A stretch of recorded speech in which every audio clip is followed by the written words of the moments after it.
Hello, ladies and gentlemen, and welcome back to my NHL 20 franchise mode here in the state of hockey. In the previous episode, we finished up the 2028 offseason and made a superstar. No. Not a superstar, a franchise player addition. Enter Jack EICHEL. Now, there's been a lot of discussion over this trade. And when I say a lot of discussion, one or two comments. And I know people who don't comment are just chilling, vibing, watching the videos. I know you have questions and concerns about that as well. See, I would say on the hockey side, I think I'm pretty intelligent when it comes to that sort of thing. I usually think things out before I do it. I'm kind of impulsive, but I make sure it's rational. Now, to be clear, I thought the trade made sense both ways. We didn't fleece them. We didn't burn them in any way. Let's talk about the trade. For anybody who's jumping into this episode as it is, we traded Nolan Patrick and the reigning two-time Vezina-winning trophy goalie, that was a terrible sentence, Jaden Weeman. Now, for the last few episodes, I've been talking about my displeasures with Jaden Weeman. But he's won 2 straight Vezinas and William M. Jennings. So his value is high up because of that. A team would actively shop for that. In Buffalo, they have Briere, but nothing. I think they just add Briere, or he might have just become an 83 overall. That's a solid backup. Maybe a starter. But if Buffalo wants to take that next step, they're a champion. They're a champion. With that acquisition, they're not hurt. They get a great goalie in the regular season. Postseason, different question. And they also get Nolan Patrick, who, for the last few years, we've been struggling with finding the perfect second-line center. I think I was not forced, we could have done nothing at all. We could have. But I feel this team isn't going to get any younger. We need to win championships right now. And Nolan Patrick wasn't the biggest difference maker for us all season. He was really, really good. Oh, he was really, really good. Postseason, he was really good. But a guy like Jack EICHEL, a guy who's been with Buffalo this long, Buffalo has not been a good team. And they might have made the playoffs a few half dozen times since the start of this franchise mode. But they still have Casey Middlestat, Dylan Cousins, Nolan Patrick, Dvorak. They got a great center. They have phenomenal center depth. They have Payne. They have Reinhardt and Olofsson. So losing Jack EICHEL it hurts Buffalo, but they get 2 amazing players. You can debate that all you want, okay? But the truth is, Jack EICHEL is probably not happy in Buffalo as it is. IRL, probably. He's young, full of life. Hopefully. It's Buffalo, you never know. Sorry, Buffalo Sabres fans, if you're watching. I know he signed that $10 million deal or whatever it was. He's coming over to Minnesota. Jack EICHEL has not won anything in this game, if I'm not mistaken. He's coming over to a team. He doesn't have to be the focal point of the offense, but he comes over here and he's going to be the legitimate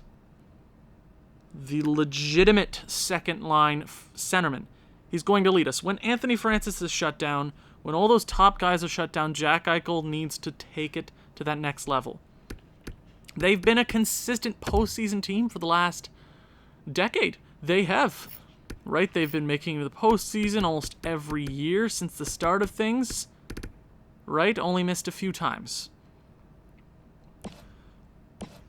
But Buffalo doesn't get sideswiped. It's not like we traded them 3 first-round draft picks and a bunch of prospects with no NHL experience. We trade them a great regular season goalie who can win, who has won, and we trade them a great centerman. We wanted that impact forward. We tried to get them to retain.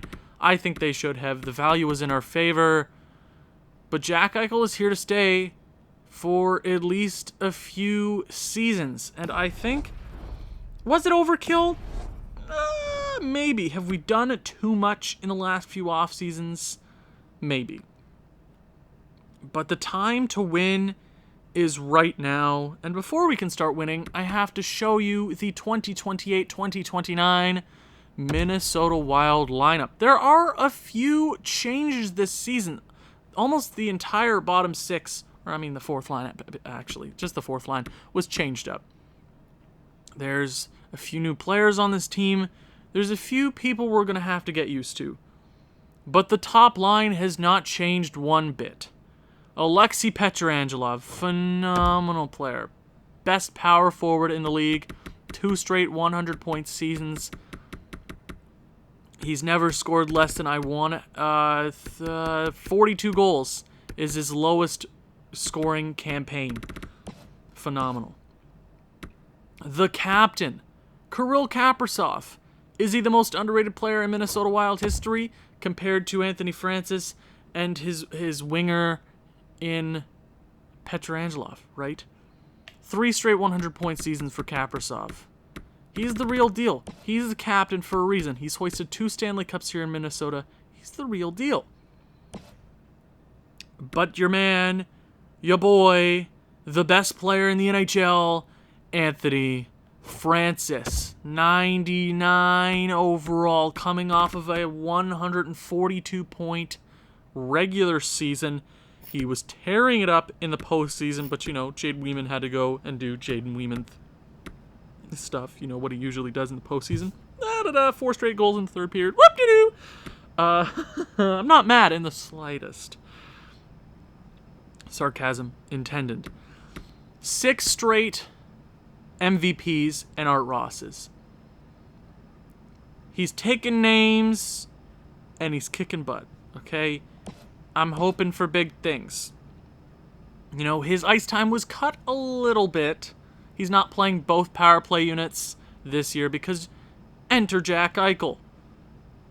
2nd overall pick in his draft year. I mean, geez, if Connor McDavid never existed, he would have gone first in any other draft. Right? He probably would have gone first in the Matthews draft. Maybe. Jack Eichel is the man. If you don't know that name, get used to it. He's going to try to help... He's going! I'm saying it right now. Jack Eichel is going to help the Minnesota Wild win a Stanley Cup. I know I jinxed our playoff series against Dallas. We went up 3-1. I said, this is the time where our offense shuts down, and we lost in 7. Knock on some wood. Louis Langweeder continuing his path of dominance. When we drafted him, 82 overall out of the draft. Very, very impressive. But he started at a top 6 potential. He did. And now he's a medium elite 23-year-old at 91 overall. That's a huge step. Especially the draft class that he was compared to, all of his counterparts. He's one of the best players from that draft. And Cale Newman, drafted a year before Louis Langweeder. We got him signed to that pretty solid deal. We had been arguing with him for the last few seasons about a long-term deal. We just kept offering 1-year deals, push it off a year. We finally were forced to put the smacketh down and sign him to a long-term deal, and he actually accepted. That's a phenomenal top 6. Every player is over 90 overall. Yes, EA's a weird game. Probably won't be as good as we were last year because, that's how logic works. But Jack Eichel, I need big things, man. And the third line. Now, I've been debating this for a hot second. Lionel Waters, the reigning Calder winner, I decided I'm going to keep him as the centerman on the third line. His offensive stats are off the charts. He's got 5-star in the shooting category. He's got 5-star puck skills. He's really, really solid on each end of the ice. He's going to get better defensively as he gets older. But Sergei Gogolev is the right winger there. Now, once Cap catches up to us again, a top 6 player is going to have to go because I want Gogo to be that next guy for us. I want him to jump up into the top 6. I'm not sure who the fall man is going to be. Probably EICHEL. I'm not super sure about that because I do like keeping homegrown talent on this team. It's just a matter of time. We have to see how it goes. Don't pull the trigger too soon, and I know I'm guilty of that a few times, but I think we're still a good team. And Chris Griffin, the best third liner in the NHL, have him locked up to a phenomenal 6-year deal. He's the giveaway to takeaway ratio king, 40 points last year. Half a point per game. That's exactly what I expect from him each and every year. And that third line should be really, really good. And the fourth line. Every player on the fourth line has been replaced this year. And one of the newest, younger guys on this line is Vyacheslav Chubasov. We drafted him a few years ago, 2024 NHL entry draft. I think Waters was drafted that. No, he's drafted 2025. Chubasov, a little bit older, 22, so he's at that age where he's not really the youngest prospect. He's got a bit of upside, so I thought, you know what, let's give him a shot on that fourth line because scheme fit, he works really, really well on this team, and maybe that'll play a big part. Another new guy on this team in Michael Thalberger. I thought he's 80 overall. He's 24 years of age. Drafted in the 6th round in 2023. He's been in this organization for a long, long time. Let's give him a shot. This fourth line might not work at all, but I want to see it to believe it. If we do work out, if they're a solid fourth line, then we made the right decision. If they're not, we can easily fix it up. If it's the fourth line, it shouldn't be that hard. And the free agent acquisition in Bobby Bobson. 25 years of age, right winger. He's an absolute beauty. Best name. Oh, buttery name. Mwah. Gotta love Bobby. Okay. Defenseman. Now, we have, obviously, we have the best defensive unit in the entire NHL, and the one of 3 cornerstones on this team, Quinn Hughes. He is the franchise-altering defenseman. You can go all the way back to, I believe it was year 2 where we made the trade. No, Vancouver offered us Quinn Hughes, and we tweaked the deal a little bit. Quinn Hughes has been the guy year in, year out. Once he took the reins from Sutter, he ran with it. Once Dumba wasn't as good as Dumba usually is, Quinn Hughes took the reins and he went with it. 2 straight 100-point seasons, 5 straight Norris trophies. Is this the year that reign comes to an end? Maybe. It's hard to keep up that pace. But we're relatively the same team, same coaching staff. I expect big things from the best defenseman of this generation. His tag team partner in Brandt Clark. You can debate, put Mironov there, but I really, really like having a left and a righty play off of each other, and they have that +3. I mean, you could go Mironov. You could, but I don't think it hurts Mironov. I know he's a top 2. He's 92 overall, but spread the wealth out. They're going to put up better offensive numbers apart. That's how it usually works for defensemen. And Brandt Clark, phenomenal defenseman. Don't you forget Brandt Clark, baby. 74 points. He's good for 60 points each and every single season. He almost was a +100 last year. Don't forget his name. We can talk about Marcus Mironov all day. The most underrated defenseman in the entire NHL. He put up a point per game last year. Every other year that would have won you a Norris, and Quinn Hughes is your partner. So it's hard to beat that, but 82 points. He's the first draft pick I ever made as general manager of the Minnesota Wild. One of the best picks I've ever made. Controversial at the time because there were a few other players I was gunning for, but let's just go with the young European defenseman. And his partner this year in Georges Bissonnette. Now you can debate. Potvin should be getting that time. Don't worry, Potvin is getting a lot of special team unit time this year. I thought, okay, since Potvin's getting that special team units, Bissonnette's going to get reduced on the special team just because we have Harry Parrish. We're going to talk about him, one of the most buttery names in the entire NHL. I like Bissonnette. There's kind of like this thing going on in the comments right now that people don't like Bissonnette as much as Potvin, but I think Bissonnette is a very capable defenseman. Same with Potvin. They're kind of on the same trajectory. They're both very capable. I think they're going to be both very capable offensive guys. They're going to take the reins eventually, and one of the strangest things to happen in this franchise mode, we accidentally got Harry Parrish. It was not supposed to be Harry Parrish. But I'm glad he's here. Look at how stacked our defensive core is, and how screwed we are once the cap comes to get us. And that's another reason I went out and got Jack Eichel, because you could say, oh, go out, get that guy in free agency. If we're going to win, we put all our eggs in one basket and we go for it right now, because sooner or later, guys aren't going to want to take the hometown discounts anymore. And they're not going to, it's going to start to fall apart. We're going to see that. We're going to lose guys left and right, and that's why we're drafting guys like Potvin, Bissonnette. I mean, we didn't draft Bissonnette, but we got him and Harry Parrish. I love him. He's getting a bit of special teams times this year. Speaking of special teams, let's go ahead and check it out this year. It looks phenomenal. You got a +5, one of the only +5s I've ever gotten playing a franchise mode. No doubt. Langmeter, Eichel, and Newman, they should be a pretty good trio. Brandt Clark and Potvin. 4-man, you're getting Parrish down there. I'm like, let's give it to the kid.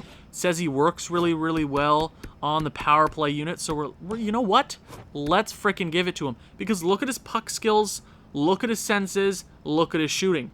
He is an offensive weapon. He's short, he's young, he's not the heaviest, but man, oh man, he can shoot the puck, and I'm expecting big things from the rookie. Penalty kill, Anthony Francis Pietrangelo. I'm expecting a few shorthanded goals this year.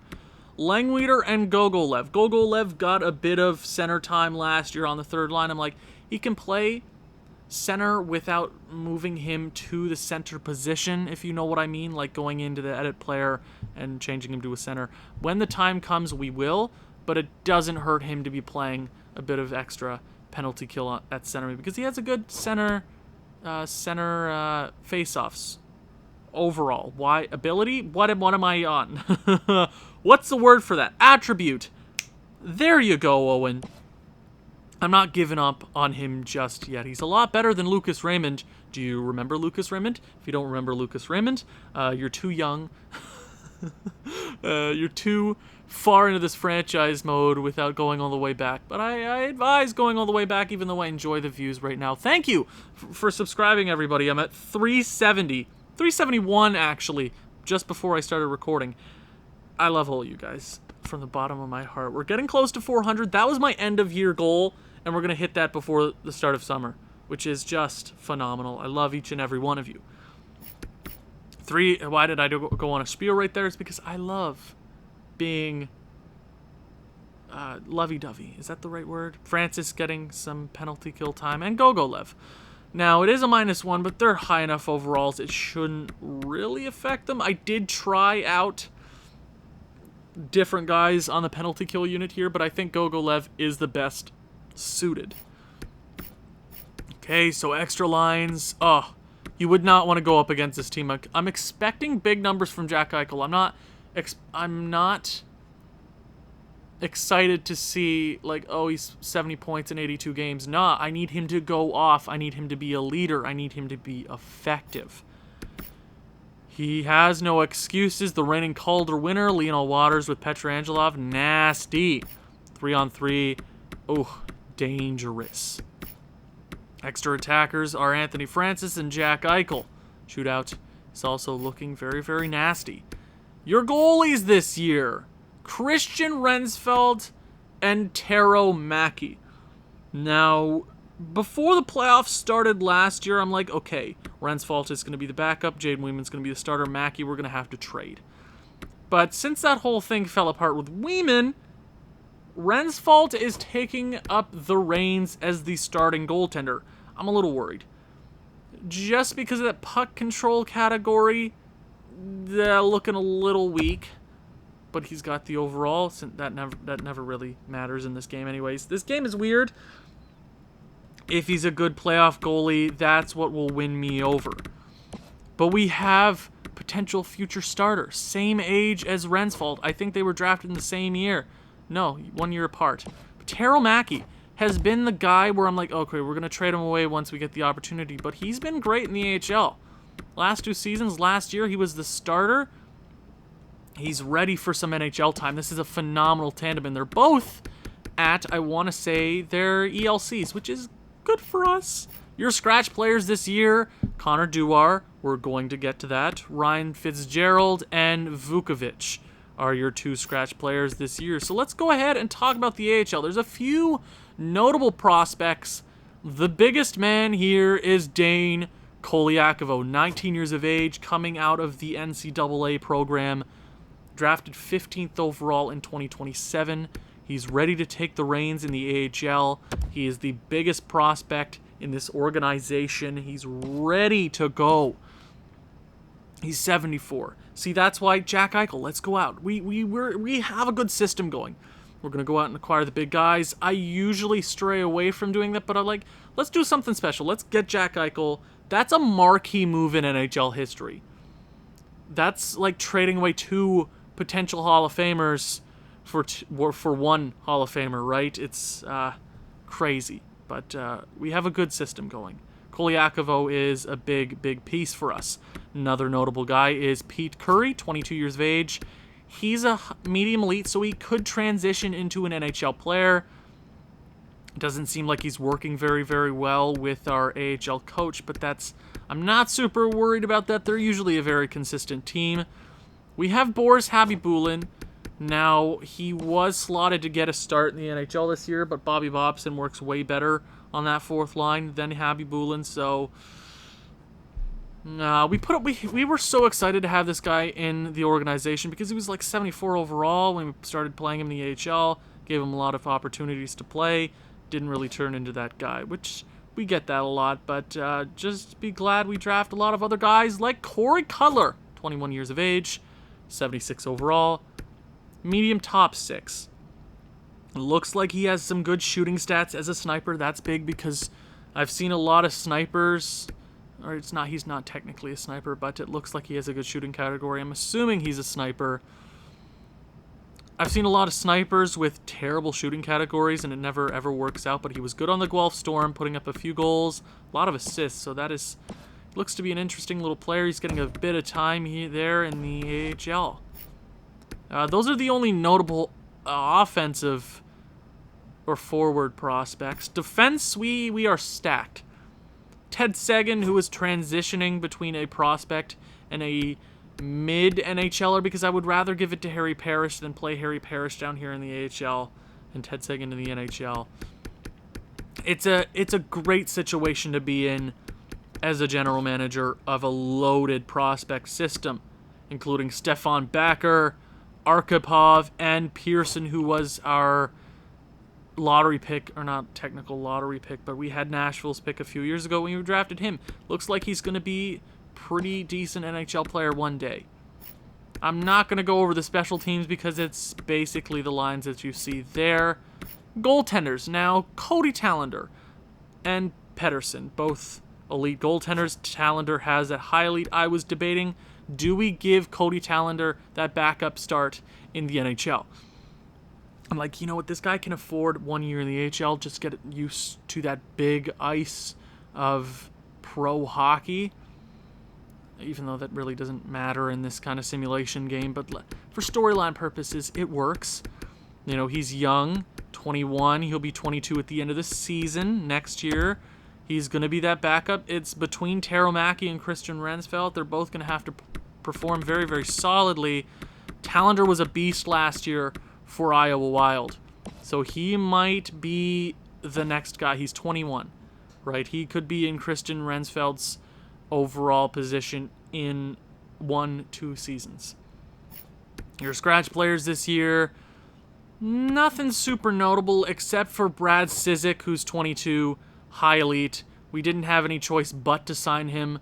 We would have lost him to free agency, and I don't see him taking over for Pettersson because Pettersson's a pretty solid backup goalie in the AHL. Don't sleep on him. Do not sleep on him. So it looks like we are ready to inch closer to the regular season, but before we can do that, we need to make a trade.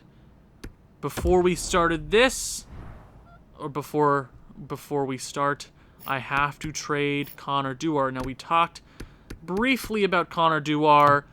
He doesn't fit into the system on the fourth line anymore. He's been a really good forward for us the last few seasons. He's on a really solid deal, 1.5. That's very, very affordable, but I think this is the best way to go. Now, we've gotten a lot of offers. A few guys that I'm like, Jet Wu, maybe. Parenko, he's not the 86 overall that he is anymore. There's a few second-round picks. I'm going to go to Pittsburgh, 2029 second-round pick. They're a rebuilder, so I'm going to go ahead and I'm going to take it right away from them. Easy money for us. Connor Dewar, congratulations for helping us win 2 Stanley Cups. You're going to go be an important piece for the Pittsburgh Penguins. Now, what are our draft picks looking like this year? We have Boston's, don't forget about that, and we have Pittsburgh's second, and our own. Don't forget about that. Owen, good. I will keep an eye on that, but let's go ahead and start the simulation. I am so ready. Did we jump the shark in the offseason going out and acquiring Jack Eichel? I think, from a hockey perspective, it makes sense that we made that trade. So we're going to go ahead and start the simulation. Jet Wu for a first. No, thank you. You know what? I'm feeling really, really special this episode. Let's slow sim game number 1 of the season. I'm just feeling really, really special, guys. I'm feeling it. Oh, Pittsburgh. Pittsburgh, no. What are you doing? We just traded you Connor Dewar, and you want a first? Does it look like I'm on crack? Can this computer try once? Offer me Quinn Hughes again. Do it. Do it, cowards. So we're going to slow sim game number 1 of the season. We wipe away every other team in preseason, no problemo. And we are playing the St. Louis Blues. Iowa player and Volkov has been injured, no problemo. St. Louis, division rival, here we go. I'm excited. They have one of the best defensemen in the league in Jogren. So this is going to be some pretty hard competition. First period.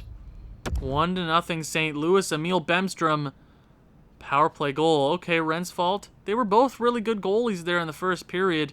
Can't fault him there. Offense has to step it up. Second period. Okay, is this how the season's gonna go? And this is why I don't slow sim games. It's because slow simming in this game is god awful, but it's really, really entertaining. But you never ever win in the regular season. Don't know why. LaRoche, can we get 1 goal to start the season, boys? You're really gonna go ahead and do this. Power play for Minnesota. If you get shut out in this first game, I swear to God. Oh, and St. Louis is smacking us around, so nobody shows. Don't start me off like this game. Oh, and we get shut out in game number 1. We had 139 points in the regular season last year, and Binghamton shuts us out. Lovely, lovely, and that's why I don't slow sim games. This stupid game. Let's go month number 1. Hopefully that isn't a sign of things to come. Let's rebound here with a win against Pittsburgh, please. 4-2 victory. Okay, don't ever slow sim games, Owen. You should know that by now. Detroit, worst franchise in the NHL in this game. Ted Sagan has been hurt. Too bad. Head coach replaces a player. Okay. Edmonton Oilers, they wipe us out 5-1. Draft class, I'm excited. What's the draft looking like this year? Any franchise potential players? You got Liam Landeskog. Ooh, maybe son of Gabriel. He is Swedish. You got Yuri Tutin. Ooh, you got Menard, Bradley. Yeah, there's a few centermen here. Ferrero, Healy. Okay, some interesting prospects there. 8-1 victory over the Philadelphia Flyers. A few Metro teams here. Let's whoop them. Ted Sagan is ready to come back in the AHL. I'll make sure to give him some time. Good. Menel, get out of the lineup. I don't care about you anymore, man. I'm so sorry. No hard feelings. I'm excited to see what the stats are looking like after 1 month. We're not going to be the 67 team we were last year. That is just a fact. It does suck. But no, Chris Griffin, I'm disagreeing with you, man. You'd not get more minutes. You know exactly what kind of player you are. I'm sorry. I'm sorry, man. I'm sorry. Okay? I am sorry. Okay? Okay? But we do finish off the month 9-2. We do whoop St. Louis there in the last game of the month. But Alexei Petrangelov is leading the team in points. I'm going to go 1 more month because that's how this simulation works. You're not sure how the team is doing after 1 month of play. So let's go 2 months, see where we're at, and then go from there. Check the stats out, check how the league is doing, see where players are actually at, because around American Thanksgiving, you probably know where teams are heading throughout the season, know how players and how their trajectory usually goes. So Jameson Wellwood wants to talk. Now, before the season started, he asked us about Harry Parrish, and we're going to keep him in the NHL. I don't know how he's doing right now, but I'm keeping him here. I don't care. Wellwood agrees with me. Don't ever retire. I love you to death, Jameson Wellwood. Here we go. 12-2-1. Let's keep the momentum going, and we lose in the shootout the moment I notice the record. Love this game. Love how it's listening to you. It's just like Google. Google is always listening. That's a fact. 8-7 shootout victory over the Carolina Hurricanes and beat the Arizona Coyotes. 6-0 loss to the San Jose Sharks. That's a second shutout against us in the regular season. Chris Griffin, are we going to have a problem this year, man? Yeah, I'm going to agree that you're not performing the best of your abilities because you're... I don't care. I don't care, Chris. Don't give me an opportunity to trade. Ooh, so we lose 2 in a row. 12 goals against in 2 games. But then we whoop Nashville. Michael Thallenberger is hurt until the 10th of December. We're gonna get Fitzgerald in there because he's an absolute beauty. Washington to end the month, and we beat Jeffrey Woodworth 11-5, 19-4-2 after 2 months of play. That's pretty good. Anthony Francis is now leading the team in points. Are we first in the NHL with 40 points? We are 5 points ahead of the next best team in the Boston Bruins. That sucks to see that they're actually good. Good for them that the trade that we made with them is helping them out, but I wish they sucked. But how are the Minnesota Wild doing this year? Anthony Francis is just the best player in the NHL. I think he's going to have a tougher time this year winning the Art Ross just because of how close it was last year. Zenit Corvo for the Toronto Maple Leafs had 135 points, which was better than any of Anthony Francis' seasons prior, but Anthony Francis was lucky to have his best season ever. 34 points, 13 goals. He's only going to get better. That's a fact. Kirill Kaprizov has been phenomenal. Has been really, really good for us. But I do see something present so far. The second line is having some troubles defensively. Maybe Nolan Patrick would have helped that cause out. Probably. But the good news is Jack Eichel is really damn good. Plus minus, I'm sure it'll work itself out throughout the season. I'm not super worried about that. But he's a franchise guy. He's helping us the hell out. Petrangelov, 16 goals, leading this team in goals. Almost points as well. Plus 18. He's having a phenomenal season. He's almost 27 years of age. Which is crazy to think because when we drafted him, back in the day, y'all remember that, right? Cale Newman is having a pretty good season. -3, though, and Langweeder is -6. So that second line is having some troubles. Not what I like to see, but I understand it. They're an offensively dominant second line. But then you can say the first line. Then you can say the same thing about the first line. I'm sure it'll work itself out. Chris Griffin, 18 points in 25 games. Don't know why he's complaining. He's performing way above his pace. 7 goals. He is playing fine. Waters, he's playing pretty good as well. Is he going to repeat the same kind of season he had last year with 44 points, if I'm not mistaken? half a point per game. He's way over that pace. Yeah, he's good. He's good. He got it. Sergei Gogolev, 10 points in 25 games, 7 goals. He had 44 points last year. He's got to pick up the pace. I think he can do it. I think this team just struggled really early out of the gate. I think he should be okay. Third line's been really, really good, though. Bobby Bobson, 5 goals, 8 points, 21 penalty minutes, +6. He's an absolute beauty. Oh, I love him to death already. Vyacheslav Chubasov, 8 points, +7. So that fourth line is coming to play. That fourth line has been very, very good. That's really nice to see because we talked about putting all these random guys together who have no chemistry are coming together and putting up a really, really solid season. That's big for us. So, defense. I'm excited. Oh, Brandt Clark is coming for a Norris this year, baby. Ooh-wee. 25 games, 30 points. Same with your boy Quinn Hughes. Don't want to tick Quinn Hughes off because I remember last year we were like, oh, he's at like an 80-point pace. That's fine. And he's like, oh, everybody else is scoring points. Might as well score another 100-point season as a defenseman. So he should be fine in that category. Marcus Mironov, what can I say, man? Absolute beauty. Maurice Potvin. Oh, I skipped him. 5 points, +3. He's been decent. Yeah, he's been okay on the power play. Not like his counterparts in Mironov, Quinn Hughes, and Brandt Clark. They're just phenoms, but could be worse. He could be worse. Bissonnette, 5 points, +9.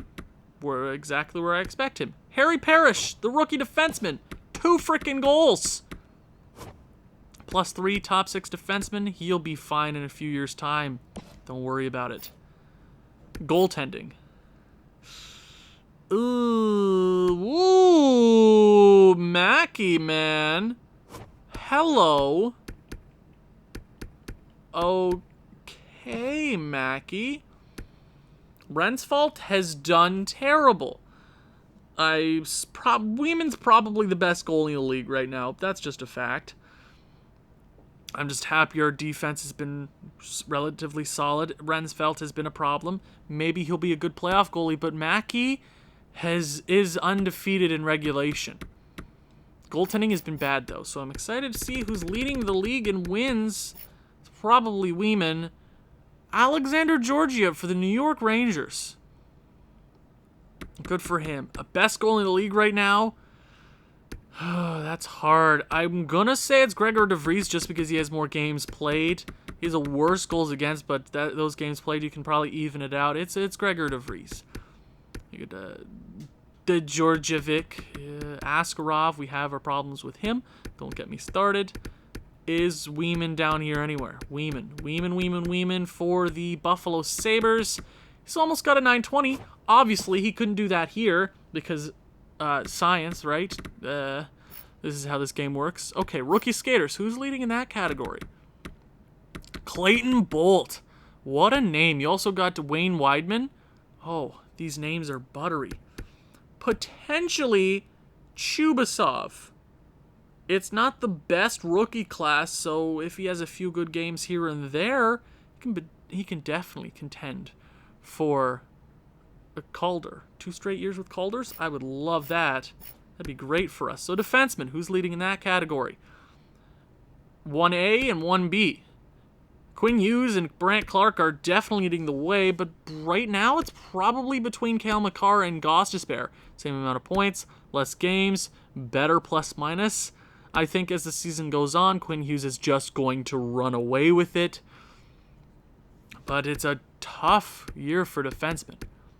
As in, it's really, really close. So, who's leading in the Art Ross race? I have a feeling it's not Francis. It is not Francis. Oh, man. Francis is far behind. 34 points is impressive.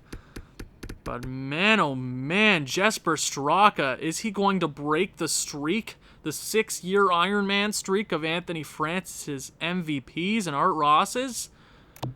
That is a very big potential. Very big potential? That doesn't sound right, Owen. Gustav Slychuk, 25 goals. Yikes. It is over a goal per game, man. Ooh, Jeffrey Woodworth. I want to get Jeffrey Woodworth. Absolute god. Goals, assists. Who's leading that category? Jamie Gallivan. The Winnipeg Jets are phenomenal. And that is an absolute fact. Okay. But you know what? I'm feeling pretty special this episode. I know we started off this episode of Simulation with the St. Louis Blues. So how about we go up against Chicago and slow sim this one? Maybe we can get some OT action. I need a win in slow sim so I'm not super discouraged. First period. Ooh, baby. That is what I like to see. Obviously, Gustav Slychuk gets on the board. Chicago has had a tough time getting back into the postseason, so maybe we'll see them in a few years' time, but Slychuk is having a rough go with such a poor record for Chicago. Kaprizov, Gogolev, Francis, Langweeder, and Francis all in the first period. Second period. Oh my god, Chicago, they're dead. Leave them alone. Oh, Chicago, no. Oh my god, Chicago, they're dead. They're dead, Minnesota. What have you done? Oh my god. Gogolev, how my god. Oh my god. 11-1 through 40 minutes. Can we get a few more goals, Minnesota? Oh my god, you killed them. They're dead. They're dead. Cancel the season for Chicago. They're dead. You killed them. You got a clean third period, though no goals to end the game, but 11... Oh, Joseph, obviously, thank you for ruining my point. Damn, you killed them. So we had 2 hat tricks in this game from Kaprizov and Gogolev. Yeah, what a game to end this video. Francis goes off. Everybody goes off. We kill Chicago, reaching the 20-win mark. I believe the first team to do it in the entire NHL. That is a damn fact. The next episode, we will finish the 2028-2029 regular season simulation right here on this YouTube channel, 3 p.m. Eastern Standard Time every single day. Thank you very much for watching. If you've enjoyed this one, please leave a like, leave a comment, share with people who you think may enjoy this sort of thing. I'll see you in the next one. Ciao.